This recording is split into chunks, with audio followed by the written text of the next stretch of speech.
Aku pernah berpikir bahwa cinta itu sederhana, seperti sungai yang mengalir tenang di sawah hijau desa kami di lereng Gunung Merapi, Yogyakarta. Tapi hari itu, ketika anak kecil itu berlutut di depan Pak Harjo, peternak sapi terhormat di kampung kami, dan berkata dengan suara gemetar, "Tolong ambil dia, bukan aku," segalanya berubah menjadi badai yang tak terduga. Aku, Adit, yang saat itu baru berusia 18 tahun, berdiri di belakang pohon mangga, menyaksikan semuanya dengan jantung berdegup kencang. Kampung kami, sebuah desa kecil di pedesaan Jawa Tengah, dikelilingi sawah terasering dan kandang sapi perah yang menjadi naas kehidupan warga. Setiap pagi, suara lonceng sapi bergema, dicampur adzan dari masjid kecil. Pak Harjo, duda berusia 40-an, dikenal sebagai lelaki tangguh yang mengelola peternakan besar warisan ayahnya. Tubuhnya kekar dari years bekerja di ladang, wajahnya selalu tenang, tapi matanya menyimpan kesedihan sejak istrinya meninggal 10 tahun lalu. Dia hidup sendirian di rumah kayu besar, dengan puluhan sapi yang dia rawat seperti anak sendiri.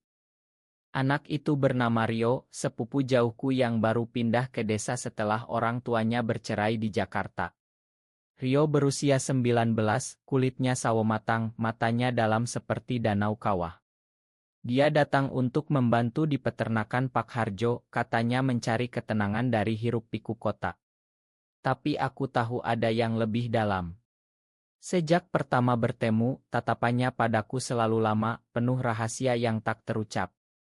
Hari itu hujan deras mengguyur desa. Rio berlari ke rumah Pak Harjo, basah kuyup, wajahnya pucat. Aku mengikuti dari kejauhan, penasaran. Di teras rumah, Rio berlutut. "Pak, tolong. Ambil dia, bukan aku," katanya, suaranya pecah. Pak Harjo diam, hanya menatapnya dengan mata tajam. Aku mendengar bisikan Rio tentang hutang keluarga, tentang ayahnya yang terlilit rentenir di kota, yang mengancam akan menjual Rio untuk bayar utang. Dia bilang kalau Pak Harjo mau ambil aku sebagai pembantu seumur hidup, hutangnya lunas. Tapi tolong ambil dia, adikku yang masih kecil, bukan aku. Pak Harjo tetap diam, hujan semakin deras. Lalu, dengan suara dalam yang menggetarkan, dia berkata, "Aku ambil keduanya." Rio menatapnya tak percaya. Aku, dari balik pohon, merasa dunia berputar. Pak Harjo bukan tipe yang banyak bicara, tapi tindakannya selalu penuh makna. Dia membawa Rio masuk, memberi baju kering, dan menelepon seseorang untuk urusan adik Rio. Sejak hari itu, Rio tinggal di rumah Pak Harjo. Awalnya sebagai pembantu, membersihkan kandang, memerah sapi, menggembala di padang rumput hijau. Desa kami ramah, tapi bisik-bisik mulai terdengar. "Rio terlalu dekat dengan Pak Harjo," katanya. "Aku sering datang ke peternakan, pura-pura membantu ayahku yang juga peternak kecil. Sebenarnya, aku ingin dekat dengan Rio." Pertama kali kami berdua saja di kandang belakang saat memandikan sapi. Rio tersenyum tipis, "Kamu sering datang ya, Dit?" Aku mengangguk, pipiku panas. Kami bicara tentang kota, tentang mimpi. Rio bilang dia benci Jakarta, terlalu ramai, terlalu banyak rahasia yang harus disembunyikan. "Di sini aku bisa bernapas," katanya, tapi matanya bilang lain. Saat tangan kami tak sengaja bersentuhan saat memegang tali sapi, ada getar yang membuatku gemetar. Pak Harjo memperhatikan. Dia tak pernah marah, malah sering meninggalkan kami berdua. "Kalian muda, nikmati saja," katanya suatu hari. Aku tak mengerti. Rio semakin sering curhat padaku. Tentang masa kecilnya, tentang ayah yang kasar, tentang perasaan yang tak pernah dia ungkapkan pada siapapun. Aku takut, Dik. Kalau orang tahu aku berbeda. Aku tahu maksudnya. Di desa seperti kami, cinta sesama jenis adalah dosa besar, bisik-bisik yang bisa menghancurkan keluarga. Tapi saat Rio memegang tanganku di bawah pohon jati, saat senja merah menyinari wajahnya, aku tak peduli. "Aku juga sama, Rio," bisikku. Kami berpelukan diam-diam, hati berdegup seperti genderang gamelan. Tapi kebahagiaan itu rapuh. Suatu malam saat aku pulang larut dari peternakan, ayahku menunggu di teras. Adit, apa yang terjadi antara kamu dan anak kota itu? Matanya tajam. Aku diam. Desa mulai bergosip. Rio terlalu sering tersenyum padaku, kami terlalu sering bersama. Pak Harjo tahu, tapi dia diam saja, malah melindungi kami. Hingga suatu hari, rentenir dari kota datang. Mereka menuntut Rio kembali atau bayar hutang. Rio panik. Pak Harjo berdiri di depan, dia sudah bagian dari keluargaku sekarang. Pertengkaran hebat terjadi. Aku datang melihat Rio menangis. Malam itu kami bertiga bicara panjang di rumah Pak Harjo. Pak Harjo cerita tentang istrinya, tentang kesepian yang dia rasakan. Aku ambil kalian berdua karena aku tahu rasa sakit ditinggalkan. Rio dan aku saling pandang. Ada sesuatu di mata Pak Harjo, kehangatan yang lebih dari ayah. Konflik mulai memuncak. Desa menolak, keluarga Rio menuntut. Tapi di tengah itu, cinta kami bertiga tumbuh aneh, saling melengkapi. Rio dan aku saling mencinta diam-diam, Pak Harjo menjadi pelindung. Tapi apakah ini bisa bertahan? Hari-hari berikutnya terasa seperti mimpi yang rapuh. Setelah rentenir pergi, dibayar Pak Harjo dengan tabungan peternakannya, Rio semakin dekat padaku. Kami sering bertemu di padang rumput belakang saat sapi-sapi digembala. Angin sepoi dari lereng Merapi membawa aroma rumput basah, dan kami duduk di bawah pohon beringin tua, bicara tentang segalanya. Aku tak pernah merasa seaman ini, Dit, kata Rio suatu sore, kepalanya bersandar di bahuku. Aku memeluknya pelan, takut ada yang melihat. Di desa kami, gotong royong kuat, tapi prasangka terhadap yang berbeda lebih kuat lagi. Kami tahu risiko, tapi cinta ini terlalu dalam untuk diabaikan. Rio cerita tentang masa kecilnya di Jakarta, tentang teman yang dia sukai tapi tak berani ungkap, tentang pukulan ayah saat curiga. Aku juga buka hati. Sejak kecil, aku tahu aku tak seperti anak lain. Aku tak pernah tertarik pada gadis desa. Kami saling mengerti, saling menyembuhkan luka. Saat bibir kami bertemu pertama kali, di balik kandang sapi saat hujan gerimis, dunia seolah berhenti. Lembut, penuh rasa takut tapi juga bahagia. Pak Harjo tahu. Dia tak pernah langsung bilang, tapi caranya melindungi kami bicara banyak.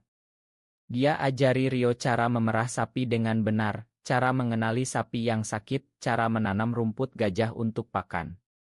Kalian berdua jaga peternakan ini baik-baik, katanya, matanya lembut. Aku mulai curiga ada perasaan lebih di sana. Pak Harjo sering menatap Rio lama, dengan kehangatan yang tak biasa. Suatu malam, saat listrik padam karena badai, kami bertiga duduk di ruang tamu rumah Pak Harjo. Lilin menyala redup, bayangan menari di dinding kayu. Rio cerita tentang adiknya yang akhirnya selamat tinggal dengan bibinya di kota. Pak Harjo diam mendengar, lalu berkata, kalian berdua seperti anakku sendiri. Tapi suaranya bergetar. Aku lihat Rio menunduk, pipinya merah. Konflik datang dari desa. Pak Imam, tetua kampung, datang ke rumah. Harjo, anak kota itu membawa pengaruh buruk. Dia dan Adit terlalu dekat. Orang-orang bicara. Pak Harjo tegas, mereka membantu peternakan. Tak ada yang salah. Tapi bisik-bisik semakin kencang. Ayahku marah besar, larang aku ke peternakan. Kamu malu-maluin keluarga. Aku memberontak diam-diam, malam-malam aku kabur, bertemu Rio di sungai kecil. Kami berpelukan, menangis bersama. Kalau harus pergi, aku ikut kamu, kata Rio. Tapi kemana? Kami tak punya apa-apa. Pak Harjo semakin protektif. Dia ajak kami ikut ke pasar hewan di kota kecamatan beli sapi baru. Di perjalanan pulang, mobil pickup tua kami mogok. Hujan deras lagi. Kami berteduh di gubuk pinggir sawah. Di sana, Pak Harjo buka hati. Aku pernah mencinta seseorang seperti kalian. teman masa kecilku. Tapi dia menikah, takut dosa. Aku diam saja sampai dia mati muda. Suaranya pecah. Rio memeluknya, aku ikut. Malam itu, ikatan kami bertiga semakin kuat. Tapi pengkhianatan datang dari tempat tak terduga. Sepupu Rio yang iri dengan kehidupan barunya, sebarkan gosip ke seluruh desa. Rio itu homo, dia goda Adit. Keributan besar. Warga datang ramai-ramai, tuntut Rio diusir. Pak Harjo berdiri di depan gerbang, siapa yang berani sentuh mereka, lewati aku dulu. Aku datang berdiri di sampingnya. Rio menangis di belakang. Saat itulah aku sadar, Pak Harjo tak hanya melindungi, dia juga mencintai Rio. Tatapannya penuh. Tapi dia diam, rela berkorban. Malam itu, setelah warga bubar, kami bertiga bicara. Aku cinta kalian berdua, kata Pak Harjo pelan. Tapi aku tahu kalian saling mencinta. Rio menangis, memeluknya. Aku ikut. Ada rasa aneh, campur aduk, tapi penuh kasih.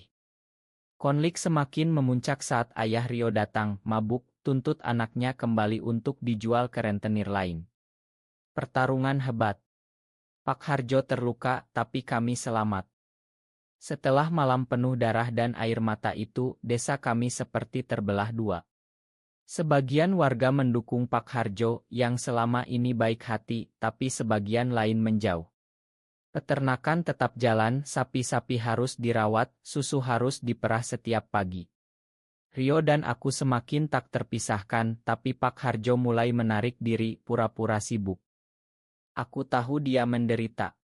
Suatu pagi, saat hanya kami berdua di kandang, dia bilang, Adit, bawa Rio pergi kalau perlu. Aku tak mau kalian susah karena aku. Matanya basah. Aku pegang tangannya, Pak, kami tak mau tinggalkan Bapak. Rio semakin dalam jatuh cinta padaku, tapi dia juga sayang Pak Harjo seperti ayah. Kami sering bertiga makan malam, bicara tentang masa depan. Pak Harjo ajari kami segalanya tentang peternakan, cara inseminasi buatan, cara obati sapi mastitis, cara jual susu ke koperasi. Ini warisan untuk kalian, katanya. Tapi badai belum berlalu. Surat dari keluarga Rio datang, tuntut dia pulang atau hutang baru dibuat. Rio panik. Malam itu, dia kabur sendirian ke stasiun. Aku kejar, temukan dia di peron, menangis. Aku tak mau kalian susah karena aku, Dit. Kami berpelukan di tengah keramaian, tak peduli orang lihat. Pak Harjo datang, bawa kami pulang. Kalian berdua milikku sekarang. Tak ada yang pisahkan. Cinta segitiga ini semakin rumit. Rio mulai sadar perasaan Pak Harjo. Dia cinta aku, Dit. Tapi aku cinta kamu. Aku cemburu, tapi juga kasihan. Pak Harjo rela mundur, asal kami bahagia. Konflik tinggi saat banjir besar datang. Sawah tergenang, kandang hampir roboh. Kami bertiga kerja keras selamatkan sapi-sapi. Di tengah hujan, Pak Harjo jatuh sakit. Demam tinggi. Rio dan aku rawat bergantian. Malam itu, Pak Harjo pegang tangan kami berdua, jangan tinggalkan satu sama lain. Saat dia sembuh, desa mulai berubah. Warga lihat pengorbanan Pak Harjo, mulai hormat lagi. Tapi ada pengkhianatan, sepupu Rio kembali, bawa polisi, tuduh Pak Harjo culik Rio. Sidang adat di balai desa. Semua warga hadir. Rio berdiri, cerita segalanya, hutang, penyelamatan, cinta kami. Pak Harjo selamatkan aku dan adikku. Dia keluarga kami. Aku ikut bicara, akui cinta pada Rio. Desa gempar. Pak Harjo diam lama, lalu berkata, aku ambil keduanya karena aku cinta mereka. Seperti ayah, seperti. Lebih. Pengakuan itu mengguncang. Tapi tetua desa, setelah diskusi panjang, putuskan, biarkan mereka hidup damai, asal tak ganggu yang lain. Tapi bukan akhir. Ayahku datang, marah, pukul aku. Kamu bukan anakku lagi. Aku pergi tinggal di peternakan Pak Harjo. Kami bertiga hidup bersama seperti keluarga aneh. Rio dan aku saling mencinta terang-terangan di rumah. Pak Harjo tersenyum dari kejauhan. Tahun berganti, musim tanam datang lagi. Peternakan berkembang, sapi bertambah, susu laku keras ke kota. Kami bertiga seperti satu kesatuan. Rio dan aku tidur di kamar belakang, Pak Harjo di depan. Tapi malam-malam sering kami bertiga bicara sampai larut, tentang hidup, tentang cinta yang tak biasa ini. Rio semakin berani. Dia ajak aku jalan ke pasar, pegang tangan di tempat sepi. Aku tak takut lagi, Dit. Karena ada kalian. Pak Harjo bangga, tapi ada kesedihan di matanya. Konflik baru muncul saat seorang gadis desa, putri Pak Imam, jatuh cinta pada Rio. Dia datang sering bawa makanan. Rio tolak halus, tapi gosip baru, Rio mainkan hati gadis. Pak Imam marah lagi, ancam usir kami. Malam itu, keributan besar. Pak Harjo bela kami, tapi terluka parah saat bertarung dengan anak buah Pak Imam. Di rumah sakit kecil kecamatan, Pak Harjo koma. Rio dan aku menangis bergantian jaga. Ini salahku, kata Rio. Aku peluk dia, kita hadapi bersama. Saat Pak Harjo sadar, dia bisik, nikahi satu sama lain dalam hati kalian. Aku cukup lihat kalian bahagia. Desa akhirnya damai setelah tetua campur tangan. Gadis itu mengerti, mundur. Tapi luka Pak Harjo dalam. Kami pulang, rawat dia di rumah. Bulan-bulan penuh kasih. Rio masak makanan kesukaan Pak Harjo, aku cerita lucu. Pak Harjo tersenyum, kalian anak-anakku. Tapi ada rahasia, Pak Harjo punya penyakit lama, dari kesedihan masa lalu. Dokter bilang tak lama lagi. Kami habiskan waktu bersama, gembala sapi, panen rumput. Rio dan aku janji akan jaga peternakan ini selamanya. Suatu senja, Pak Harjo panggil kami ke teras. Aku bangga ambil keduanya waktu itu. Dia tersenyum, lalu tidur panjang. Kematiannya mengguncang desa. Pemakaman besar, semua warga datang hormat. Rio dan aku menangis di makamnya. Setelah Pak Harjo pergi, peternakan terasa sepi. Sapi-sapi seperti tahu, diam saja saat diperah. Rio dan aku hidup berdua di rumah besar itu, warisan yang dia tinggalkan untuk kami. Awalnya berat. Gosip desa kembali, mereka berdua sekarang pasti. Tapi kami tak peduli. Kami kerja keras, perluas peternakan, beli sapi baru. Rio semakin kuat. Dia yang dulu rapuh, kini jadi pemimpin.